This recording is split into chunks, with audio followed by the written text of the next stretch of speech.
today in Rich in Relationship. We're going to talk about men, sexual frustration, and how that gets in the way of marital trust over time, how men sabotage their intimacy at home. Studies show that pornography is highly addictive, and it's also dangerous. This thing that we do as men of segmenting our physical need from our emotional need, it's a marriage killer. Hello and welcome to Rich in Relationship. I am your host, Rich Heller, and we are talking today about when men handle their need for sex and intimacy poorly, to say the least. Last episode, we talked about the one-track mind of men, something we've been accused of, and we don't want to receive, right? How many times have you heard your wife say, you have a one-track mind? And she does not say that as a compliment. Well, the fact of the matter is that men basically do have one-track minds. They can maybe develop into two-track or three-track, but we're never going to be eight-track minded people. Whereas our wives tend to run multiple tracks at once. And this gets in the way when our one track switches from provision for our family. We've got these kids, we've got this house, we've got this car, we've got these needs. When our mind switches from that to, hey, you know what? I haven't had sex in a while and I need to blow off some steam here. Hey, baby, let's blow off some steam. And we talked in the last episode how there's a limit to how much steam your baby's going to let you blow off with her, because what she wants is more than that. What she needs is she needs to know that the nest is safe, that everything is in place.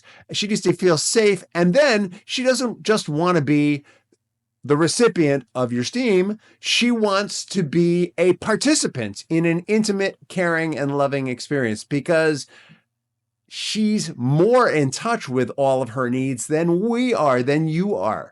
And that has to do with our wiring, men's wiring. Listen to the last episode if you want to learn more about this, because today we're going to talk about what happens when she keeps saying no, or when she doesn't say yes as frequently as we need her to.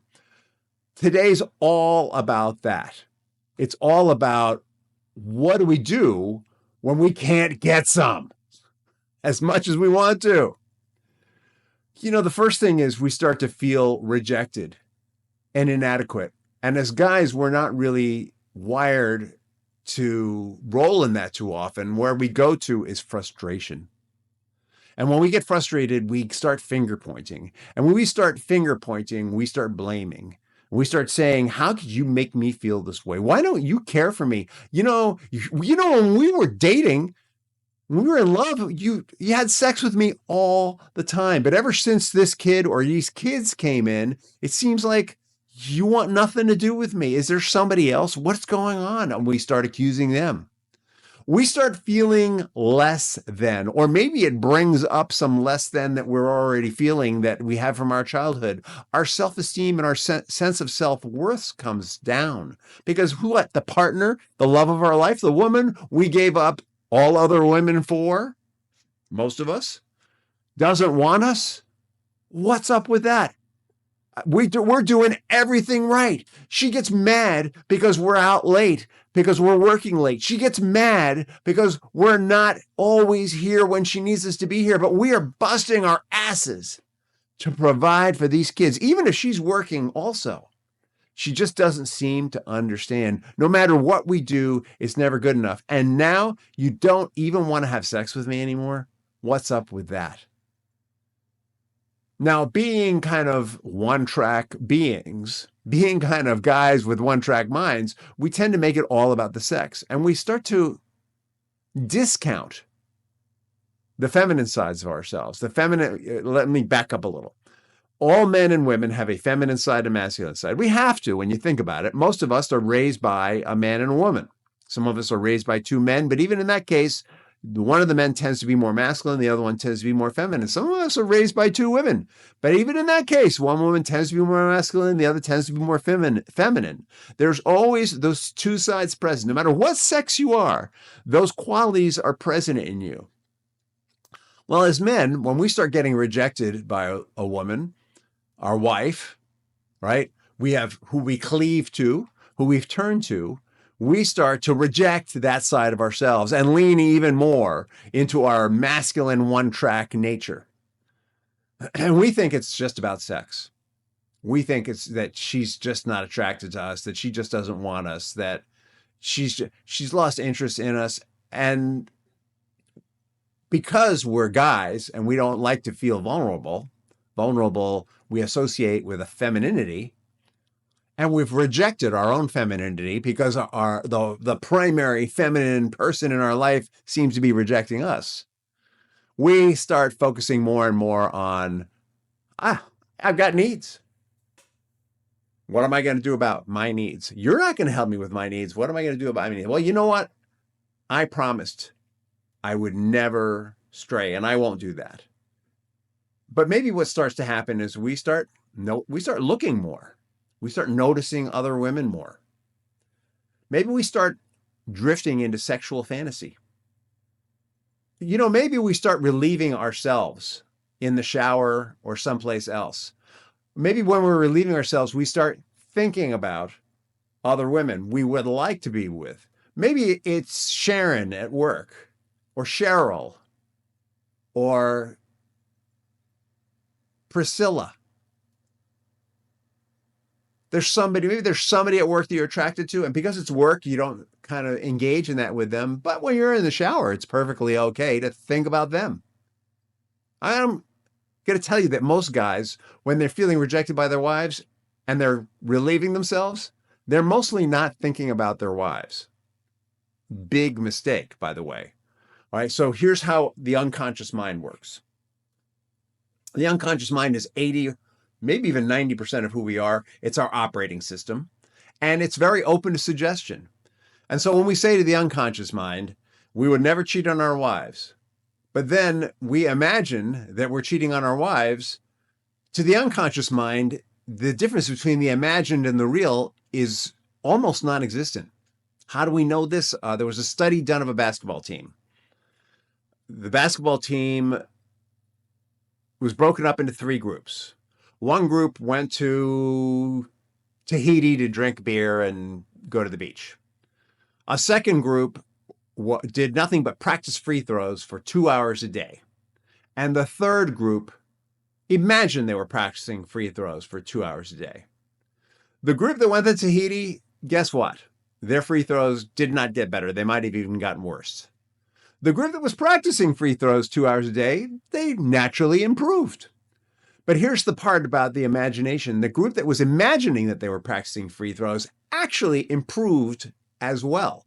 And the reason is the unconscious mind does not know the difference between what's real and what's imagined. The only difference, by the way, between physically doing the free throws and imagining that you're doing the free throws is that your body is actually engaged in the doing. And so there's not only are you building neural networks in your brain, but you're building mind-body connection. So naturally, when you're physically actually practicing free throws, you get better at it.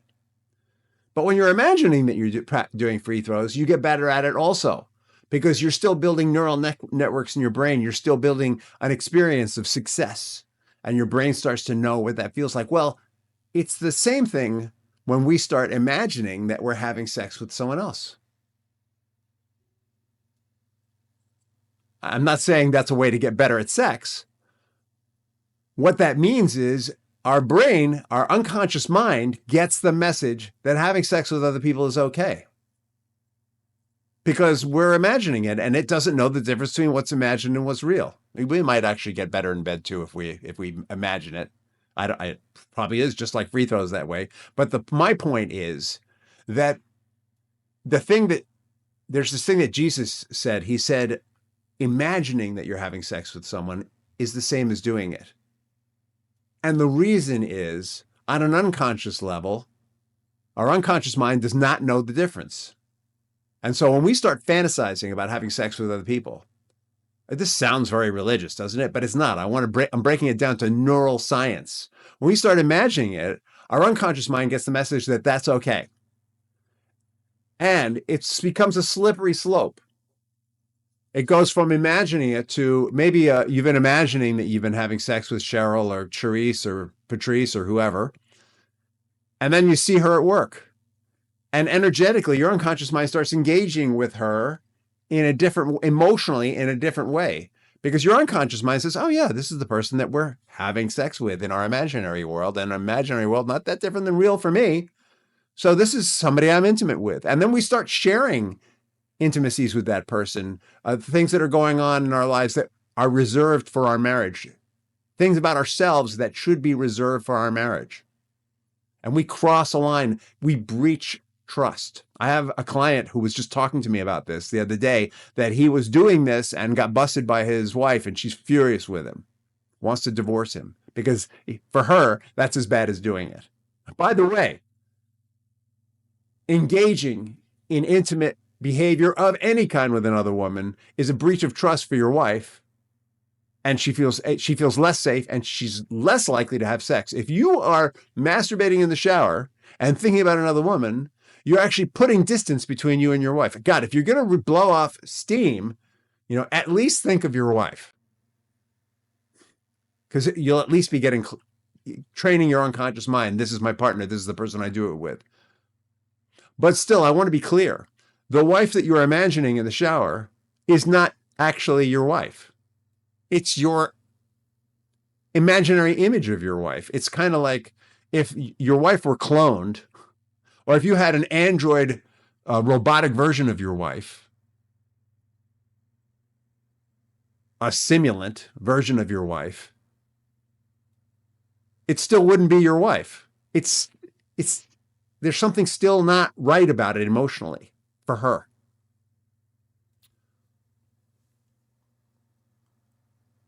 Let's take this to another level. Maybe you have gotten into pornography as part of this blowing off steam and getting your needs met thing. Same problem for your unconscious mind, only worse. All right. The studies show that pornography is highly addictive.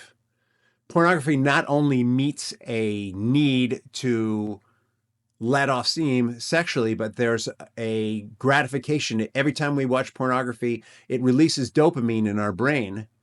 I have another client who got so addicted to pornography, his wife was in the hospital, and he was very scared and depressed about it.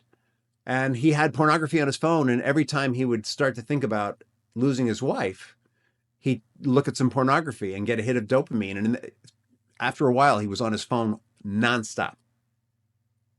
So not only was he addicted to pornography, but he's pulling away emotionally from his wife. And of course, the more he pulls away from his wife, the less he's showing up for her emotionally.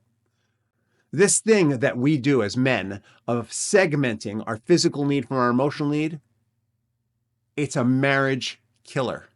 And it's also dangerous and can lead to addictive behavior. And of course, it can eventually lead to infidelity. In the last episode, we pointed out that at least 20% of men admit to infidelity. The statistics indicate that it might be more like 40% of men commit infidelity, or 40% of relationships have infidelity in them. I think it might have been 20% and 17% of women. It's a pretty high statistic, actually. And it comes out of becoming mono-focused. We think it's about the sex, but it becomes more, because you see, we have an intimate side also. We have an emotional need also. We don't admit it because we identify that with femininity and our rejection. We've rejected femininity by being mad at our wives, we said in the last episode. So we don't notice it, but we have an emotional need as well. And what that means is that inevitably, as we gratify ourselves sexually, we're going to find ways to gratify ourselves emotionally and intimately as well.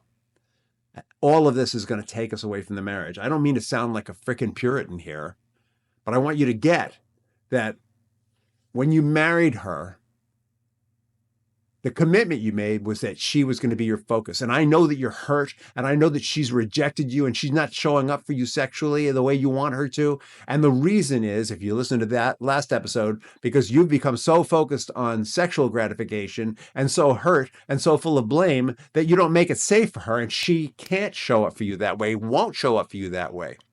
And even if she does, it won't feel fulfilling anymore because she won't be 100% present. And what you need is for you to be 100% present along with her so that you both have earth-shaking sex, which is when it's emotionally intimate, not just a physical release. With the erosion of trust and the erosion of emotional intimacy, there are long-term consequences. We are basically making emotional withdrawals from the bank of our marriage, our relationship. And eventually it goes into the negative. And a lot of people who are listening to this episode right now might be experiencing some level of emotional bankruptcy right now. And I want you to know that there is hope. You can rebuild this. We can get back on track. And we're going to do a whole workshop in July. Go to richinrelationship.com and look for it. We're going to do a whole workshop in July. Reach out to me. Look on our social media pages, a whole workshop in July on how to restore that marriage. Even if you've been served with divorce papers, how to restore that marriage, how to bring it back in track, how to bring yourself back into balance. So you're not just looking for nookie, but you're looking for a whole and complete relationship experience, one that's physically and emotionally and spiritually connected and close. In order to get that, to get there, men, I'm going to talk to you in particular because women, you have less of a problem with this. We need to defragment ourselves. You know, computers we used to have to tell our hard drives to defragment themselves, right? I think this is what happens to men. Our hard drive gets fragmented and we get stuck in certain loops.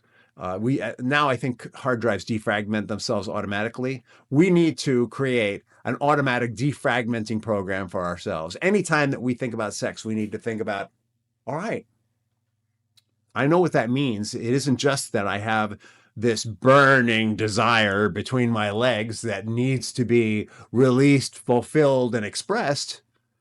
It's that I have emotional needs that are not being met. I also need to feel that there's an environment that's honest. I also need to create a sense of safety. I also need to rebuild trust. I need to be able to be vulnerable with my wife, and I need the gratification of her being vulnerable with me so that we can be intimate. When that burning need comes up, we need to defragment it. It's a fragment. It's an expression of something bigger. It's not just our body that needs it. It's our whole being that needs it. We need to go big picture again. And ways that you can do that. I'm going to give you some tactical stuff, but the strategy is that we need to be focused on the well-being of our wife and partner, and get that the well-being of our wife and partner is grounded in the well-being of our family. That's the overall strategy. That needs to be primary for us. When we focus on that primarily and get that physical intimacy is an outcome of that, then we can have not only more regular sex, but sex that feels emotionally fulfilling, not just for her, but for us as well. I almost want to end it there. But I'm going to give you some tactics. Number one, don't just, you need to retrain her unconscious mind. Her unconscious mind now believes that every time you touch her, it's because you want to have sex with her. You want to use her for release. So an action that you can do to start laying a foundation for the big picture strategy that you're going to develop, maybe by coming to our workshop, is I want you to start touching her without any expectation of physical gratification. I want you to rub her back.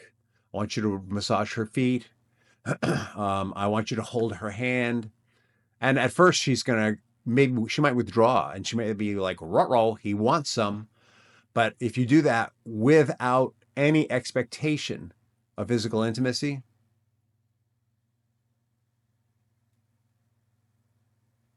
then she will, over time, realize that you just like touching her, and she will like it and appreciate it, even if it's not her love language. You probably want to speak her love language.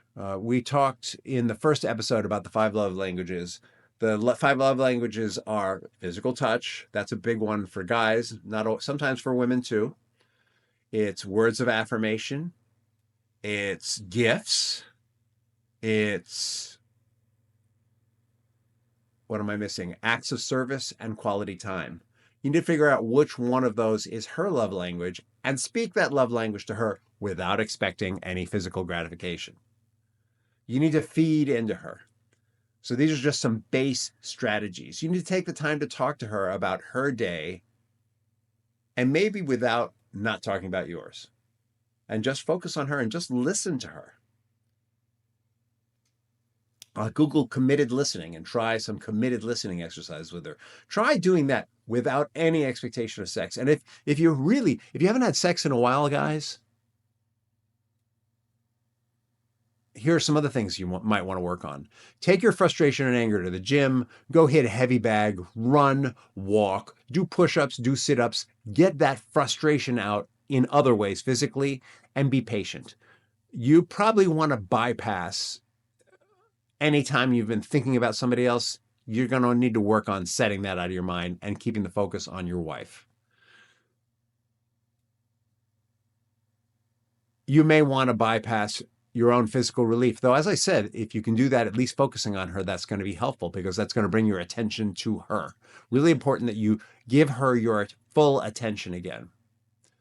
So you're going to release your anger somewhere else. You're not going to express it to her as, why aren't you doing this with me? You're going to let that go. You're going to touch her. You're going to speak her love language. You're going to feed back into this financial bank, this emotional bank, and wait for her to make the first move. When she feels safe, when the kids are in bed and you've been doing this for a while, she will make the first move. And you're going to say to her, it seems like maybe you're interested in some intimacy here. I just want to make sure that's really what you want. You know, I don't want to do anything here. I don't want to impose myself on you anymore. Now, I'm going to say in general, she wants you to make the first move, but in this instance, in this healing period, all right, she's going to need to get that you're willing to not make a move and give her time to heal, and give her time to and retrain her your behavior with her, and so that her unconscious mind can reassess where you're coming from. When she makes this first move and she says yes, you go for it, and then you take the lead. And then you might want to not right away afterwards, but a few hours later, an hour later, have a conversation about, hey, that was really wonderful, and I'd like to do that again. And I know in the past that I was making unrealistic and inappropriate demands of you. And I really want to take the lead. Help me to know when is appropriate in the future. Help me to know when the best time is. Let's talk about when might be good. And something you're going to need to learn along the way is how to make that first move firmly, but still with permission for there to be a no, and to take that no seriously, and to take it with compassion. Stay tuned as we continue our series on men, relationships, and sex in particular, as the prime saboteur of marriages. We're building up to this July workshop. If you are listening to this after July, I'm sorry. We will probably rerun that workshop. Let me know that you're interested, and we'll bring it back around for you. In the meantime, thank you for listening, and have a great day.